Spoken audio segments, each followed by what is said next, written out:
महाराष्ट्र में कैबिनेट विस्तार की चर्चा के बीच उप मुख्यमंत्री देवेंद्र फडणवीस ने गुरुवार देर रात मुख्यमंत्री एकनाथ शिंदे से उनके आधिकारिक आवास पर मुलाकात की है। शिंदे की नाराजगी की खबरों के बीच ये मुलाकात अहम बताई जा रही है। सूत्रों की माने तो एकनाथ शिंदे और देवेंद्र फडणवीस ने पावर शेयरिंग को लेकर चर्चा की है। इससे पहले दावा किया जा रहा था कि शिवसेना शिंदे गुट सरकार में एनसीपी की एंट्री से नाखुश है और सीएम जल्द ही इस्तीफा दे सकते हैं। हालांकि खुद सीएम ने इसका खंडन करते हुए कहा था कि मेरी मुख्यमंत्री पद छोड़ने की कोई योजना नहीं है, ये सब अफवाहें हैं और मुझे यह भी पता है कि इसके पीछे कौन है।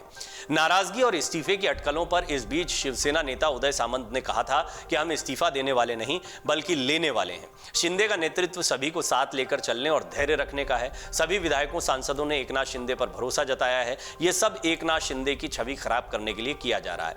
आइए हम आपको बताते हैं कि महाराष्ट्र में बीते दिनों क्या क्या हुआ है। राष्ट्रवादी कांग्रेस पार्टी में टूट के बाद दिल्ली में शरद पवार के घर पर कार्यसमिति की बैठक हुई।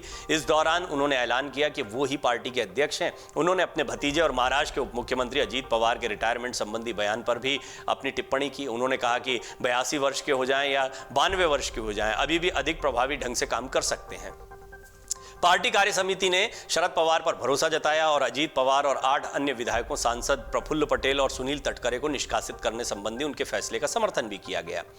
फिर राहुल गांधी ने पवार से मुलाकात की तो विपक्षी एकजुटता में पवार ही असली एनसीपी हैं और ये तो आ गए एनडीए के साथ में। तो अजीत पवार जब आ जाते हैं तो विपक्षी एकजुटता में या एनसीपी किसकी है, ये सवाल भी बहुत बड़ा होता है कि विपक्षी एकजुटता में कौन दिखाई देगा। शरद पवार चेहरा है निश्चित तौर पर। शरद पवार को यह भी पता है कि अल्टीमेटली जनता के बीच जब जाते हैं तो सहानुभूति हो, उनका चेहरा हो, एनसीपी के जो डेडिकेटेड वोटर्स हैं उनके साथ में उनके समीकरण हो, ये सब काम आते हैं। लेकिन यह भी देखना होगा कि सीटों का शेयरिंग अब किस स्तर पर उद्धव, शरद पवार और कांग्रेस के बीच में होता है नहीं होता, यह भी बड़ा सवाल है। इसीलिए बहुत महत्वपूर्ण राहुल और पवार की मुलाकात मानी जा रही है। कांग्रेस के पूर्व अध्यक्ष राहुल गांधी ने एनसीपी से जुड़े संकट के बीच शरद पवार से मुलाकात की। सूत्रों की माने तो शरद पवार के घर पर इस मुलाकात के दौरान राहुल गांधी ने उनके साथ एकजुटता प्रकट की है। पार्टी में टूट के बाद किसी राष्ट्रीय नेता की शरद पवार से पहली बड़ी मुलाकात मानी जा रही है।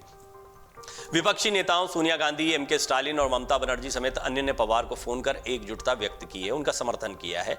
शरद पवार की बैठक जो है उसकी कोई कानूनी वैधता नहीं, ये अजीत गुट कहता दिखाई दे रहा है। अजीत पवार के नेतृत्व वाले गुट ने कहा कि शरद पवार के ऊपर की ओर से जो बुलाई गई एनसीपी की कार्यसमिति की बैठक है उसकी कोई कानूनी वैधता नहीं है।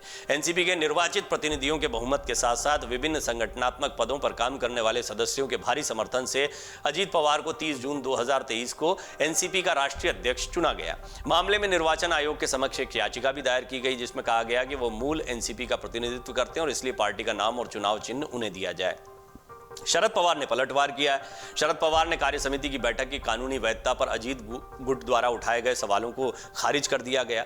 उन्होंने कहा कि कार्य समिति की यह बैठक संविधान के मुताबिक हुई है। अगर किसी ने कुछ कहा है तो इसमें कोई सच्चाई नहीं है या इसका कोई मतलब नहीं है। 42 से 43 विधायकों ने अजीत पवार का समर्थन किया, यह छगन भुजबल का दावा है। एनसीपी के वरिष्ठ नेता है छगन भुजबल, एक समय शरद पवार के सबसे खास माने जाते थे। उनका दावा है कि पार्टी के 42 से 43 विधायक अजीत पवार के समर्थन में हलफनामे पर हस्ताक्षर कर चुके हैं। महाराष्ट्र विधानसभा में एनसीपी के 53 सदस्य, उनमें से 42 से 43 से 36 भी आ जाते हैं तो एनसीपी पर इनकी दावेदारी या ये दावा मजबूत दिखाई देता, लेकिन है नहीं है ये अभी बहुत स्पष्ट नहीं है। छगन भुजबल का यह दावा है कि हमारे साथ में समर्थन पर्याप्त तादाद में है। नाराजगी और इस्तीफे की अटकलों पर इस बीच शिवसेना नेता उदय सामंत ने कहा था कि हम इस्तीफा देने वाले नहीं बल्कि लेने वाले हैं। शिंदे का नेतृत्व सभी को साथ लेकर चलने और धैर्य रखने का है। सभी विधायकों सांसदों ने एकनाथ शिंदे पर भरोसा जताया है। यह सब एकनाथ शिंदे की छवि खराब करने के लिए किया जा रहा है। तो आप देख रहे हैं कितनी तेजी से महाराष्ट्र में सियासी घटनाक्रम जो है वो बदलता दिखाई दे रहा है और इस पूरे सियासी घटनाक्रम में अब सबसे बड़ा सवाल ये खड़ा होता है कि आने वाले दिनों में ये गठबंधन किस तरीके से चलता है, एकनाथ शिंदे का भविष्य क्या होता है, अजीत पवार क्या सीएम की कुर्सी तक पहुंच पाते हैं, सीटों का बंटवारा कैसे होता है, क्या उद्धव के करीब जा सकते हैं शिंदे के कुछ विधायक, ये कुछ सवाल हैं। आपको क्या लगता है, आप अपनी टिप्पणी जरूर करें इस पर। अमर उजाला अब आपके टीवी पर भी। अपने स्मार्ट टीवी पर YouTube पर सर्च करें अमर उजाला, चैनल सब्सक्राइब करें और देखें ताजा खबरें, वो भी HD क्वालिटी में। और हाँ, बेल आइकन दबाना ना भूलें ताकि हर खबर हो आपके घर। अमर उजाला, निष्पक्ष, निर्भीक, निरंतर।